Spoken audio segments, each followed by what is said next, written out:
asalaamaaleykum waa Thiès nuyu waa diaspora bi nuyu les invités nuyu les camarades les frères nuyu les journalistes bi leen wax sababu daje nous sommes là pour mettre en mise en œuvre le mouvement de Sénégal bi bokk de Barthélémy Dias tey ñu woote fii pour lancer mouvement bi ici à Thiès defar lancement carte yi les cartes de Sénégal bi ñu bokk par le contrôle de son intime Mansour il est là on a une proche de Barthélémy Dias il y a quelqu'un qui devait être là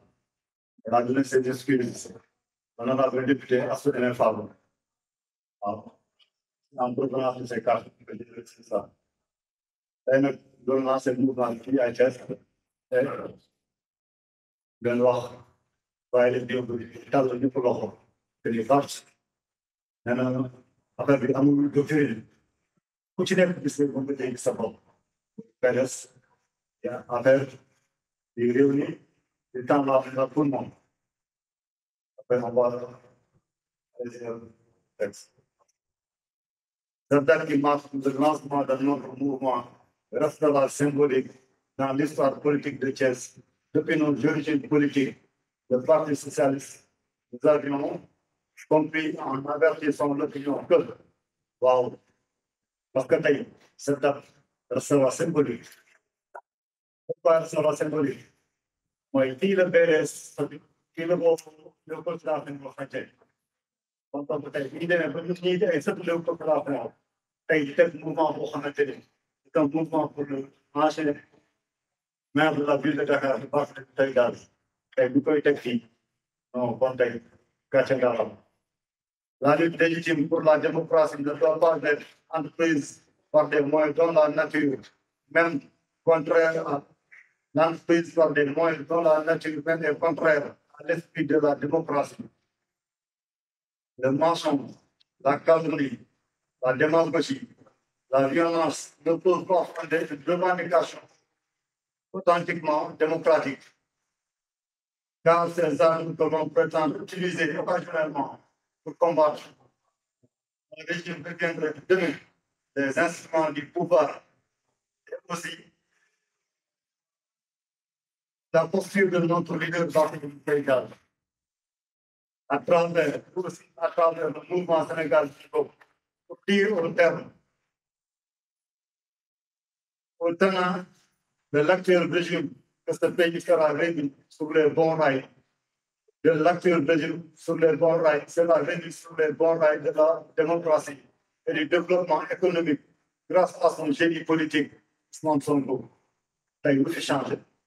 démb moo taxawoon naan Barthélémy Dias sera le maire de Yewwi Askan Wi bi ko Macky Sall tuddee na foofu moo taxaw wax loolu a toujours chanté aujourd'hui et plus que jamais nous affirmons avec la dernière énergie notre engagement à côté de Barthélémy Dias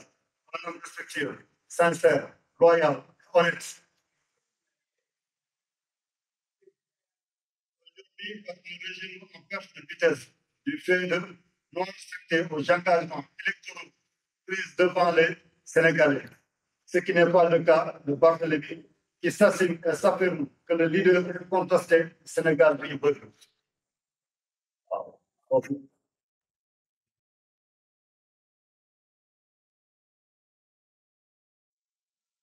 maa ngi leen ma def tuuti historique mouvement bi wala expliqué fi Barthélémy Dias jóge Barthélémy Dias daa été maire de Dakar maire Sacré-Cœur pendant 3 années pendant 3 mandats successifs et loolu lépp ci xarañteem la ak ci nangu loolu ay Ababacar Fall toppoon ci ginnaaw ba tey jii nii moom gëm ni war na mën a defal boppam ñu jël ses responsabilités man baax bi ñu nekk ci moom mooy il a la confiance de ses équipes il a la confiance de ses équipes bu gëm boppam gëm ni non Sénégal gii mu nekk nii il a les potentialités il a les capacités il a le background il a le santé kon donc taxawaay bi ñu am nii dañ cee war a gën a mën a taxaw parce que Sénégal moo laaj ko fi mu toll nii ñëpp xam nañ ni dëkk bi métti na te ki ñu si mën a génne mooy notre frère notre camarade l'homme qui a été toujours loyal l'homme qui a été toujours sincère avec la jeunesse sénégalaise Barthélémy Dias.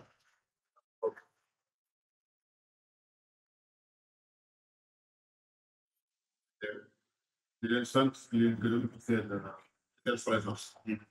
man nag maa ngi tudd Momar Awa Seck. C'est pas avec Barthélémy Dias que j'ai commencé à faire de la politique. J'étais dans Macky 2012 Benno Bokk Yaakaar pendant 12 ans. Xamante suñu papa Jean Paul Dias. Parfois dañ daan waxtaan ma ne ko le jour pour Macky va quitter. Il va décider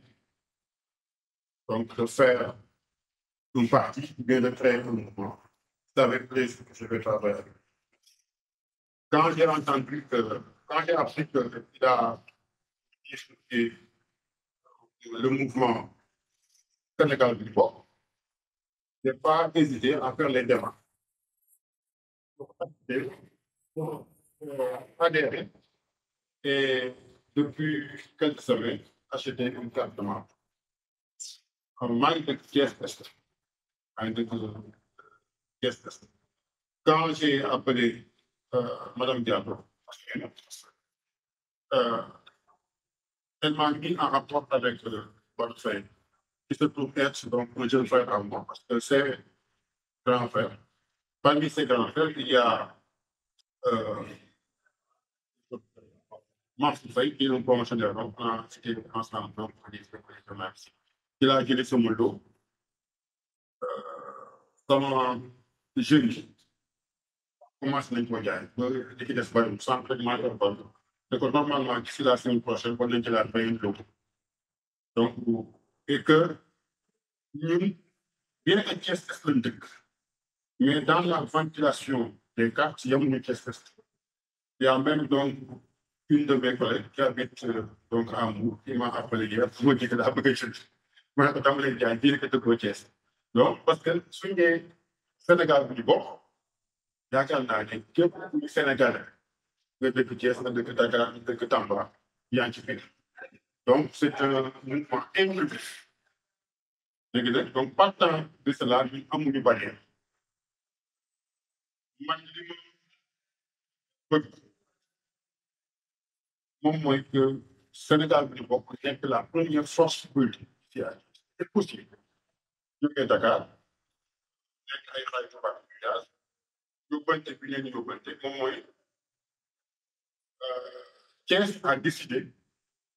donc de le rejoindre. Thiès a décidé de travailler. Thiès a décidé de faire le truc. nga xam ne tey mooy initiateur bu ndaje bi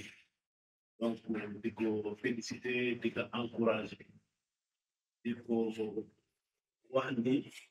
wàllu moom ñëpp xam nañ ni Thiès nit la koo xam ni dafa ñeme féete man bi ma ko xamee sam on est ay proche parents lañu ndax sama njaay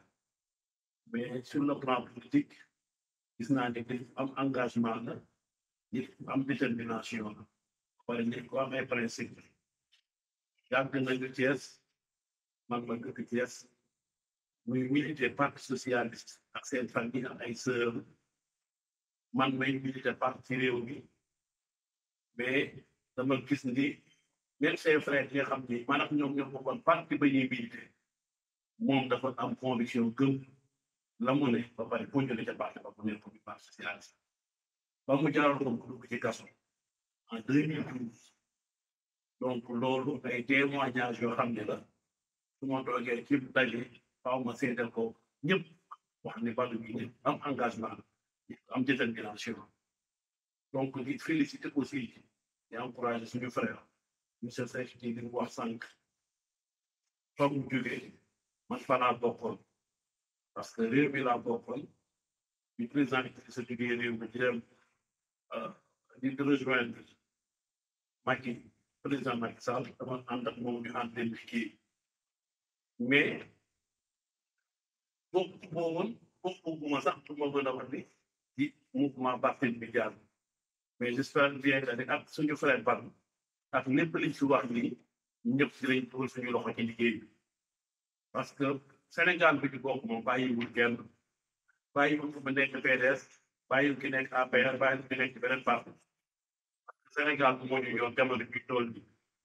te sama Sénégal dafa war a jaral képp kuy jeune am tranche d'âge de 30 ba jëm kaw nga bokk ci li war a mën a sauver Sénégal Sénégal bi di bokk ci loolu la ñu ñëpp daal di am di jàppoo tax ñu liggéey am na képp kuy woote loolu dimbali Sénégalais pour génn Sénégal ci jafe-jafe pour génn Sénégal ci mooy jiitu man damay topp ci ginnaaw je sais que le président Barthélémy Dias mu ngi ci yoon boobu suñu frère Fatou Faye tamit mu ngi ci yoon boobu ci loolu la ñu ko maa ngi nuyuwaat ñëpp di gërëmaat ñëpp